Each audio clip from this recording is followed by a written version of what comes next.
Hello and welcome to this presentation of Vista Higher Learning's Spanish language titles for the most reluctant readers.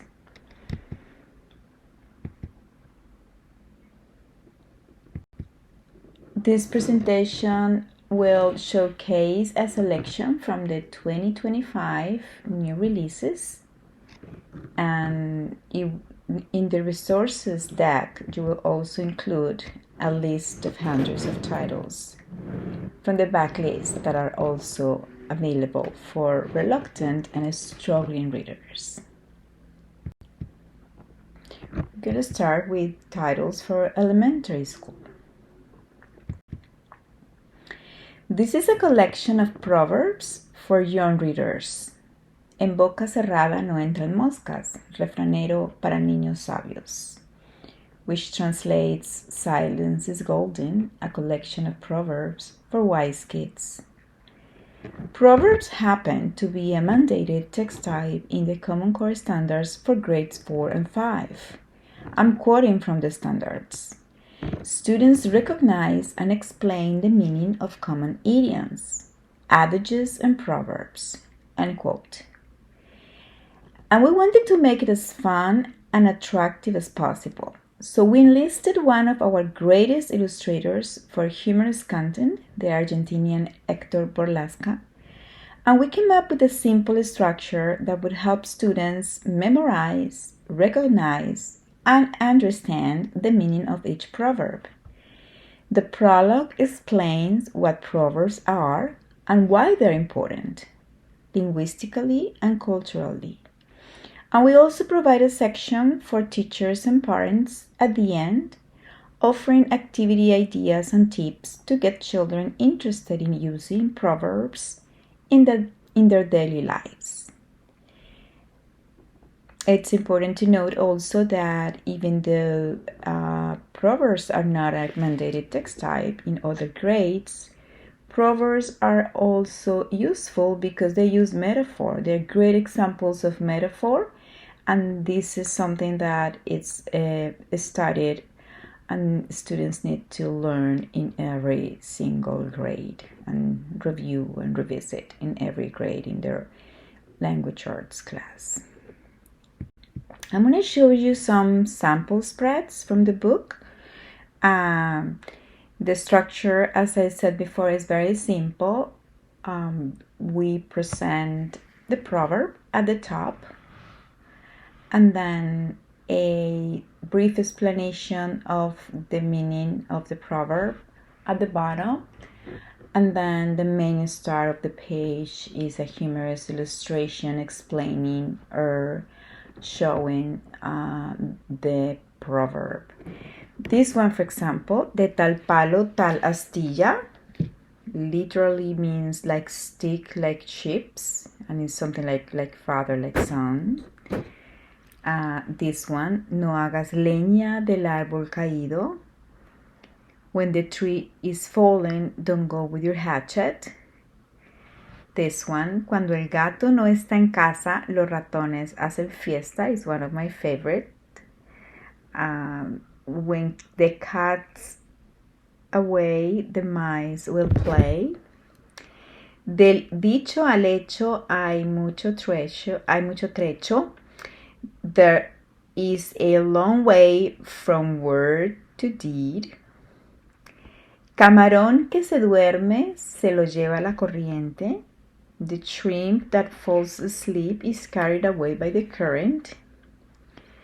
A caballo regalado no se le mira el colmillo. Don't look a gift horse in the mouth. I think this is what is lovely. El que mucho abarca, poco aprieta. He who grabs too much holds on too little. Mucho ayuda el que no estorba. He who doesn't get in the way helps a lot. I think this is a great resource for teachers, parents, and librarians. Now the next book is a very special book. Los libros son una lata. Books are such a bore. We can say that This is a humorous argumentative text. And as you know, argumentative or opinion text is a standard mandated text type for all grade levels from kindergarten through 12th grade. In this case, we have an extremely talented author presenting a list of arguments against, listen to this, books and reading. And as you can imagine, the author's purpose is not only to make kids read this book and have a lot of fun in the process, but also to get them to come to the conclusion that reading is a wonderful thing. And this is accomplished in a very clever way. So we start using a lot of blank spaces that are supposed to give kids a break because, we don't want them to read so much, right?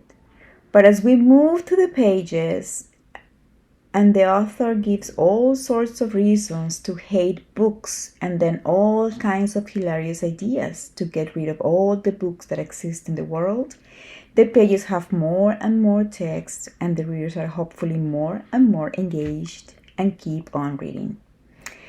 For example, here, the idea is to breed a special kind of mutant giant insect that will end up eating all the books. Such critters actually exist, so the author provides these very interesting facts and puts a little of imagination or science fiction, if you will, to present a very effective solution to the overwhelming infestation of books. And the author also suggests ideas to reduce the number of readers, which in turn will reduce the number of books available. For example, here, he proposes that different languages are randomly mixed in a single book to make it very difficult and almost impossible to read them. So the readers will quit reading and do something else. He provides an example of how a paragraph that uses that strategy would look like. And to make it interactive, the book provides at the end these QR codes that kids can scan with the phone to get the Google translation of each line and learn in what language they are reading. They're written. There are other things to make the reading interactive, like an invitation to write a poem against books and reading, for example.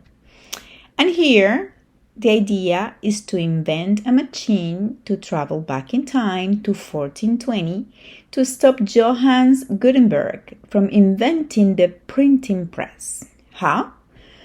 By blackmailing him using his true last name, Gänsfleisch, which means goose meat. I personally love this book. I think it's very clever, fresh, funny, and appealing to all readers, especially those who need it the most.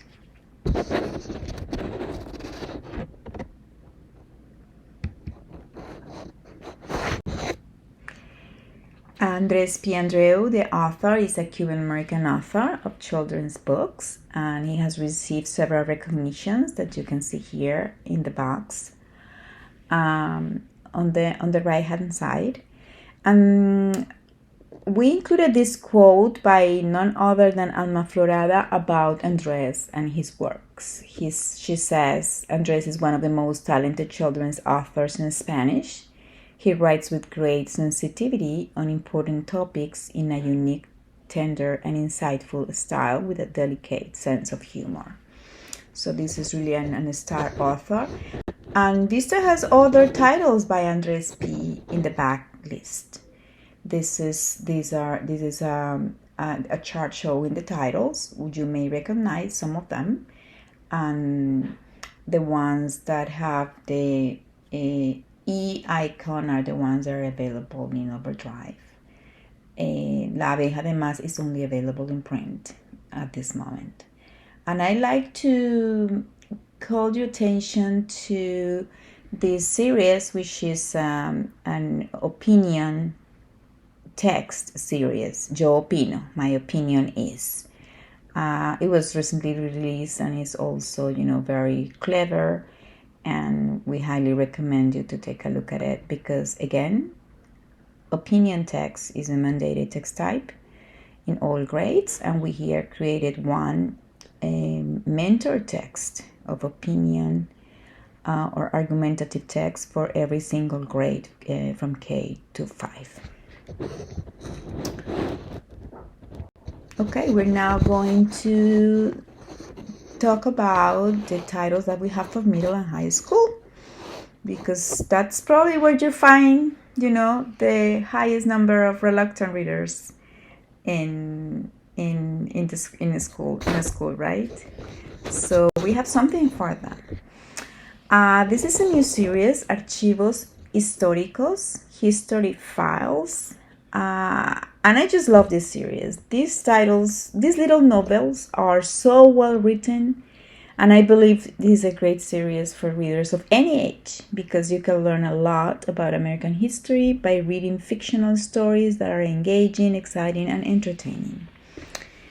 I'm going to show you the titles in this chart. These are the covers, and maybe it would be easier for you to get an idea of the content if I show you this chart, which includes the book title translated into English, and the subtitle includes the topic of the era, the historical era that the book is about.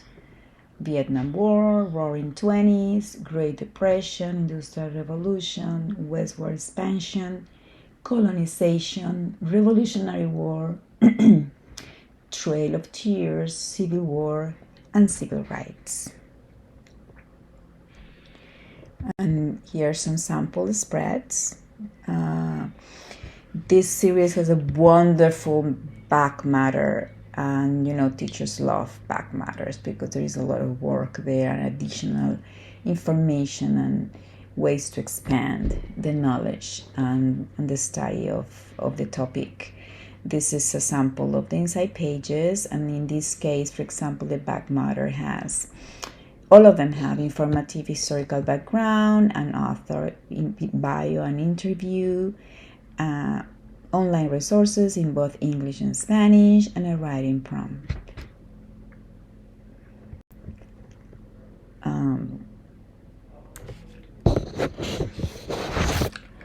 We're going to review 2 specific titles so you can get a more precise idea of the kind of stories and the purpose of this series, which is to provide today's teenagers with a vivid portrait of these important events in American history and the complexities of the conflicts that they are studying.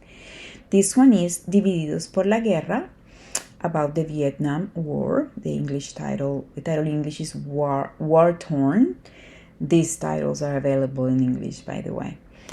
Not by Vista, by another publisher, but you can find them in ebook and print formats. It's 1969, and America is in the middle of an unpopular war. Cesar Cruz has just returned from Vietnam and wants to disappear into real life. 14-year-old Kelsey's family is at a boiling point. Her older brother is approaching draft age, and her mom is leading anti-war protests in San Francisco, angering her father, a proud Korean War vet. At school, things are just as crazy. Kelsey's history group must ace the big project, but our rival is working hard to see Kelsey crash and burn. When Kelsey sets out to find a recent vet to interview for the project, her life suddenly intersects with Cesar's. What she learns could change everything she believes in. Here is another title. Una época de cambios, a time for change. The year is 1960, and Mary Johnson has lived in the same Boston neighborhood for as long as she can remember. She loves spending time with her best friend, Jackie. When her dad gets a new job in the South, Amari's world turns upside down. She encounters racism like never before. After reading about protests and hearing broadcasts of events unfolding in the civil rights movement, Amari wants to be a part of a more accepting America. Will Amari make friends in her new town? Will she ever get to help make changes for people like herself? Like all the other titles, these include historical background information, websites to visit, author interview, and a writing prompt. I think that what makes this novella so appealing to teenagers is the fact that, as you can see, the protagonists are teenagers who are struggling with the crises and conflicts of their time, and at the same time, with the things that concern and trouble all adolescents, including today's teens, like their friendships, fitting in, being independent and free, figuring out what their values are and what's their stance on important life matters, etc. And these books are also a great social emotional learning resource because these kids witness and experience very harsh conflicts and have to make decisions, learn to navigate those stressful circumstances and make judgments, and very often sympathize with with ways and opinions that might be very different from their own. As you can see, very powerful stories, very powerful books that any teenager would love to read, and they're short. They're about 100 pages each, and easy to read, and they support the history standards. So I think all of that makes them a great series for middle and high school. Now we're going to a special section, which is middle and high school titles for Spanish as a world language.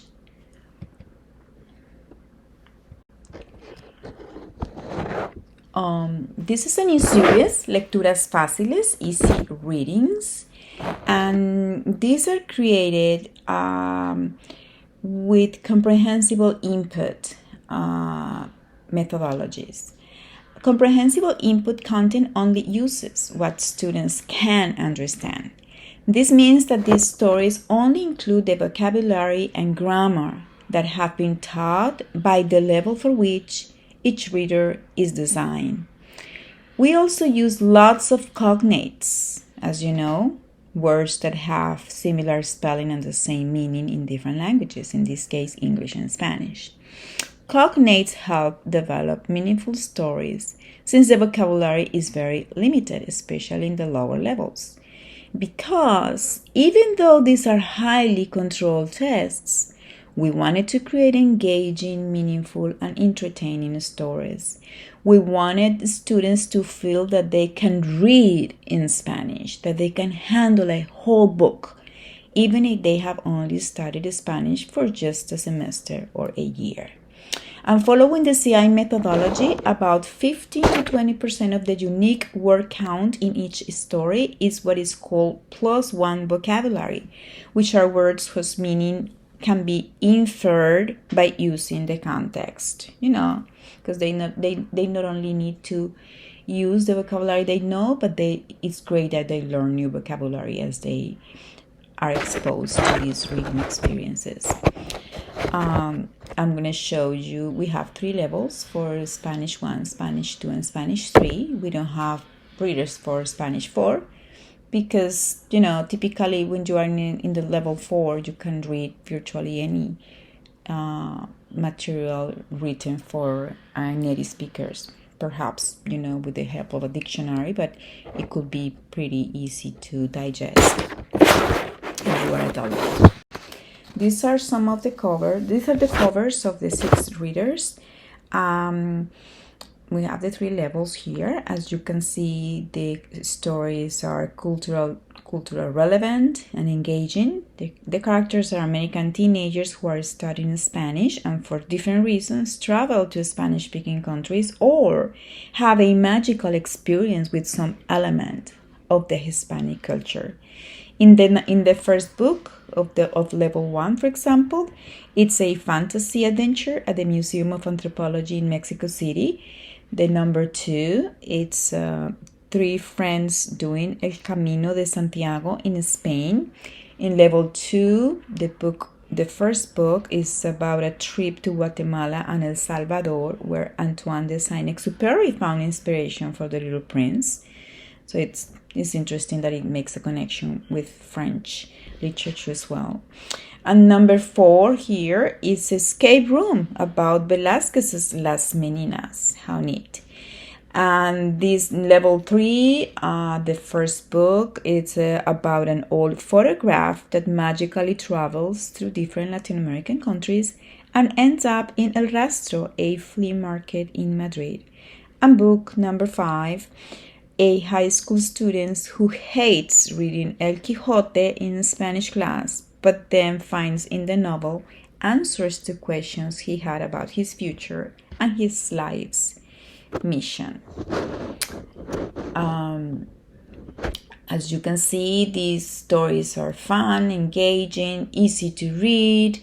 They're not boring, they're not dull, as many world language readings could be, especially in the lowest levels, and that makes them a really, really, really great resource for native speakers who are SIFE students or struggling readers. SIFE students means students with interrupted formal education, which, there are many of those in American schools, in middle and high school. So even though this series was not intended to serve that population, the result is so amazing, so engaging, so good that those native speakers can benefit from reading these stories as well.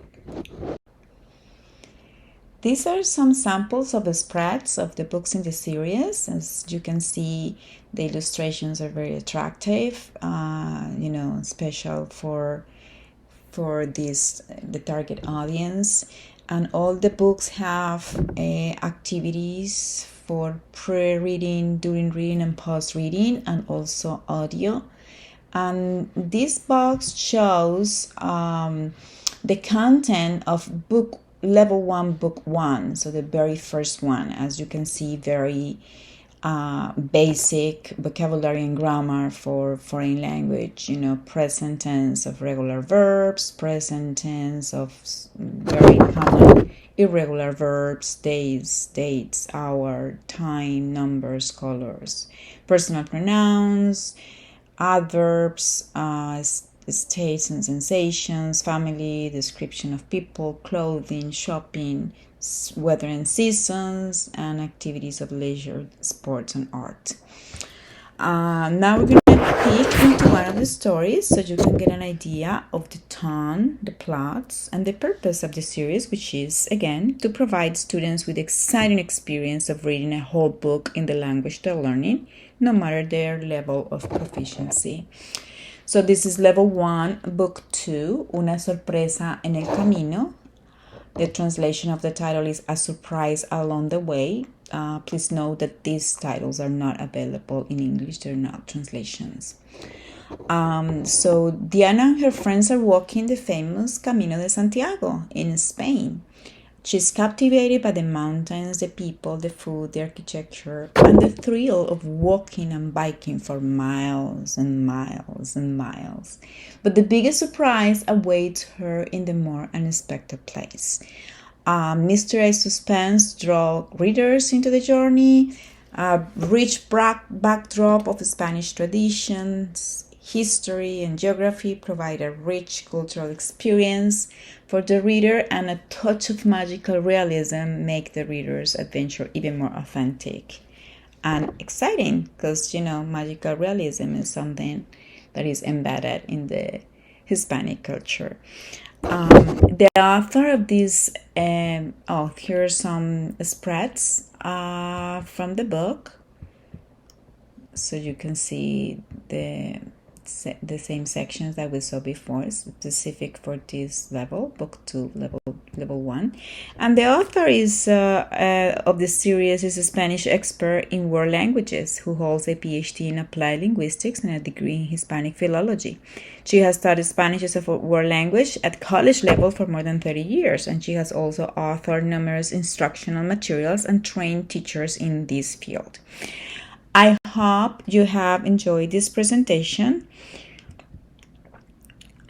If you have any questions about the product you have just seen or any other of the more than 1,000 digital titles published by Vista Higher Learning, you may contact your Overdrive representative or Diana Minella, Literature and Literacy Specialist from Vista.